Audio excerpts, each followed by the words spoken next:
According to the Washington Post, millions of families are at risk of eviction.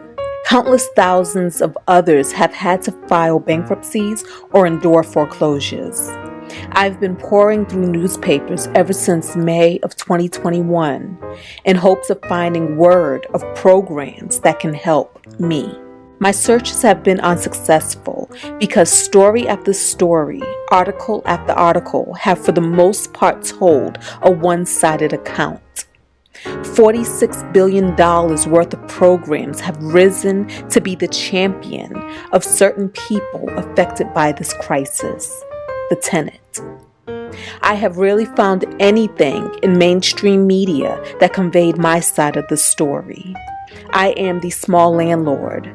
I haven't received rent for my property since March of 2020. The newspapers say it's because of the pandemic. I say it's due to a select group of people who have chosen to use what is happening in the world to get over on people like me. This is my story. Okay, guys, I'm getting the swing of it. It is the next day, August 3rd. I'm home right now because I have to get this stuff done. I started working on it last night and was all the way confused. So what it is to file for eviction for the county that my property is in, I'm able to go in online and do the paperwork.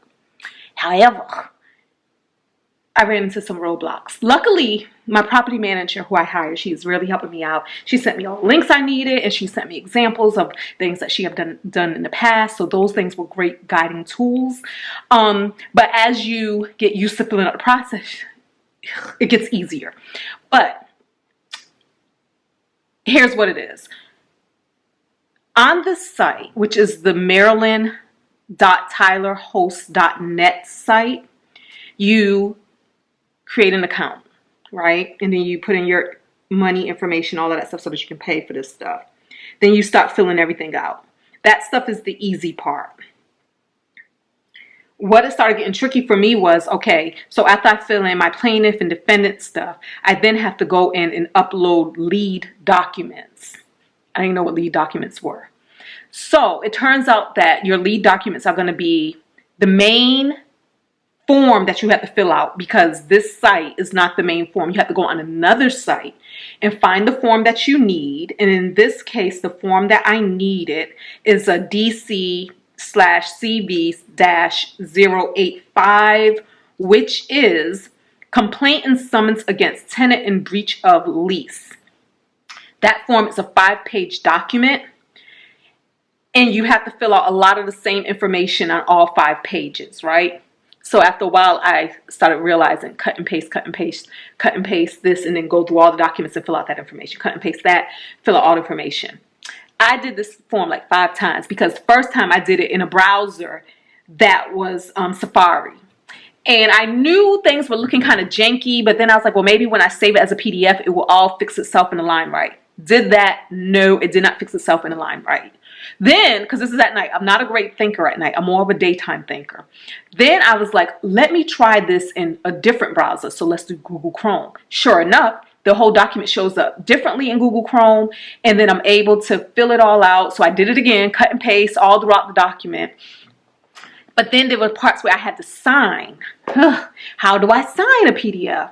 So I had to download a, what am I using? I'm using, let me tell you guys exactly what I'm using. I'm using FormSwift, right? So I had to do FormSwift, and I'm doing 30 days for free. Then it's $6 a month after that, which I think I'll keep that because this ain't the first time I had to sign things and had to Google something to help me sign. So I think I'm gonna keep this for $6 a month. So FormSwift, had to do that. FormSwift lets you upload the PDF. So I upload the PDF. Here was the issue. When I uploaded the PDF appeared like it was blank. So now I'm like, oh, I gotta put on all this information again. So I go and put in all the information with my newfound cut and paste technique. I do that, and I finish the whole document. I add my signatures. I save the document. I pull the PDF up, and it pulled up with my new type stuff over the old type stuff. So basically, when I put in my form, my PDF form, and I said keep the information, like don't upload it as a blank form, it didn't upload as a blank form. I just couldn't see my stuff, so it looked blank to me. So now I had to go back in again and redo it again, and this time just add signatures and then save that document. So I did that, and then I uploaded that to my case, right, the case that I'm working on. Then I had the question, I'm like, oh, I need to upload all of my supporting documents, like my lease, like my termination notices, like my attempts to get her the information to leave, my property manager's attempt to reach out to her, all of this stuff. And I'm like, how do I do this? Because you can only upload PDF files, right? So come to find out, what you have to do is just after you save everything, then you go back in and you choose to add another lead file. That's what it is. I'm assuming that is correct. And once again, the lead files have to be PDF. So whatever you have, you will have to convert it to a PDF file. Yeah, y'all. So like I said, I was at work this morning, and then I said, you know what? Because I thought I would be able to upload some documents from work, but turns out my work internet is so slow. So I said, I'm just going to have to take off and come home and knock this out, and then I'll go back to work, barring that this doesn't take a whole lot of time. If not, I'll just take time off. I'll just take vacation time. It's all good because I have to get this done because the audacity is just blowing my mind right now. The audacity. But it is what it is, y'all. When people show you who they are, believe them. Believe them. Woo, child. Okay, it is 11:49 a.m. and I just finished uploading all of my documents to this. I have 10 supporting documents. So I have the form that you have to file, so the court form. Then I have my notices of termination. I attached my lease agreement. And the notices of termination is the notice of termination that I sent her, plus the notice of termination for the housing voucher program. And then I also attached my original housing assistance program agreement, and then I attached an addendum to that agreement, which shows the latest rent that she was supposed to be paying and who is approved to live in the resident. And then I attached the USPS tracking receipt for her tenancy termination notice and the confirmation for the tenancy termination notice. And I attached the pictures plus the details of when the picture was taken of us attaching the termination of tenancy to her door. Plus I attached the email from the property manager to the tenant, also trying to make arrangements. And I attached some of the email threads of me inquiring about undue rent being paid, as well as not paying the water bill, that transaction. Those email threads come from January to current, to present day. And then I have emails from before that, but I just kind of stopped at January. So I'm going to go ahead. I think everything is here. Well, everything is here. I made a checklist. And I am going to select my payable account. Oh, so that comes to $47.61. I wouldn't know. I'm not doing it. I was like, I wonder if I should adjust the fees to $1.61 off. I'm just going to leave it at that. And the party responsible for the fees, check to select party responsible for fees. I'm just going to put me. If you are the filing attorney, select the party you are representing. Okay.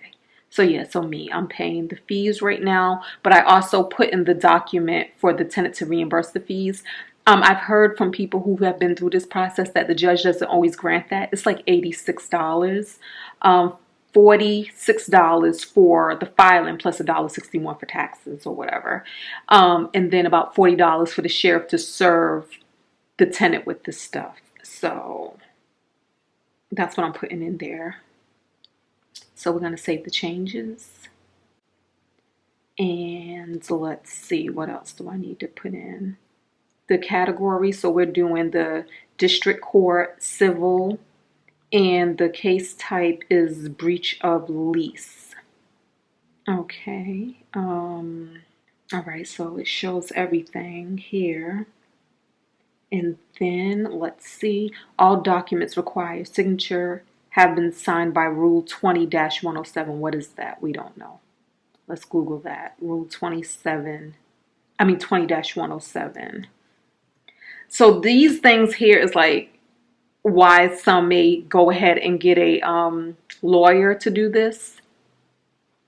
But this is actually saving lots of money by me doing it. But hopefully I'm doing it right. Otherwise, what I'm losing is precious time if anything is not accurate. So let's see. This is definition applies. All right, effective action is made for definition. I don't know what any of this means. Digital signatures means electronic signature inserted using a process approved by the state court administrator that uniquely identifies the signer and ensures authenticity of the signature and that the signed document has not been altered or repudiated. I think that might be. I heard that the courts here are really good, and if anything is not up to par, they will notify you immediately. So we're going to go by that. This is an initial filing, and I have included a written request that the clerk issue a writ of summons for service, or this is a subsequent. I don't know about that. This submission does not contain any restricted information. It does not. I'm hitting summary now. And I guess this gives me a chance to go over everything. So it's basically like case information for the district court, civil, breach of lease. Plaintiff me, defendant tenant. Pro se is the attorney. That means you're representing yourself. And then the filings, I attached 10 different items, which is the initial form document that I had to fill out for this, plus 9 other supporting documents. And 9, we termed that loosely because some things, after I was starting to figure things out, I used PicMonkey, y'all, to create some PDFs that I wanted to be multiple pages. Y'all, I'm learning as I go. So with that being said, I probably could have used PicMonkey to make all of these one document, but I think this is all right because I put good descriptions for all of the documents. And then it shows for each thing I attached, there's a 0 fee associated with that. The total filing fee is the court case fee of $46 plus $1.61 for the payment service fee. And now we are going to submit it. And it says your account is never charged until your filing is accepted. So now it is submitted. And then I think what happens is, let me see, it's moved to pending. So now before it was saved in my drafts folder, now it's moved to a pending folder. Now we're going to do another filing. We're going to file for a holdover.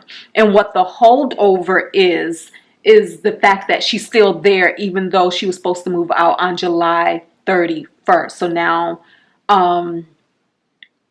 we're going to do that. I heard from advice to do both because in cases where the judge may not grant an eviction,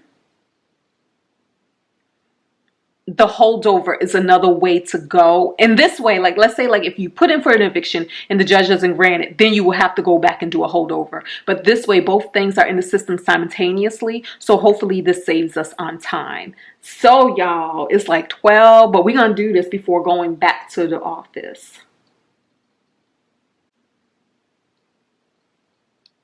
I'm feeling pretty good. I'm feeling pretty good about everything. At first, I was like, oh my God, I can't figure none of this out.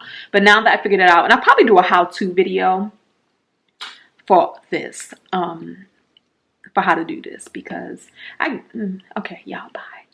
Learning curve is everything. So it's 12:25 right now, and I'm just finished with the second thing that I'm putting in for tenant holding over. So I got all the forms and all the attachments attached. I'm telling you, woo, it's like the first time is you're gonna spend the most time because of the learning curve, and then the second time you can kind of fly right through it because you have all your documents prepared and you already know where to put what and blah blah blah blah. And hopefully this is all good. Hopefully. So now I'm paying for everything, and this is coming to $47.61 as well, and I'm going to be responsible for paying this, and I'm going to save these changes. Everything looks good. Let me check my checklist. Got to always make a checklist, right? So I attached the form. I attached the notice to terminate. I attached the pictures of serving notice to door, a posted notice to door. I attached the receipt of the tracking receipt of the notice, the delivery receipt. So yeah, so got everything here. For the eviction one, I attached way more documents because that's for real, for real, for real. You need to be evicted. And for this one, I'm just attaching what is applicable to her holding over, meaning that you were supposed to leave on the 31st of July and you are still here. And as we all know, she said, take it to court. Take it to court. So now I should have two things pending.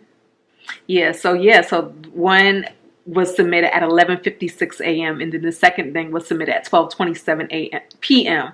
But it took me from last night to all the way till now and everything to get that first thing submitted because I was like, what? Huh? Wait, I'm confused.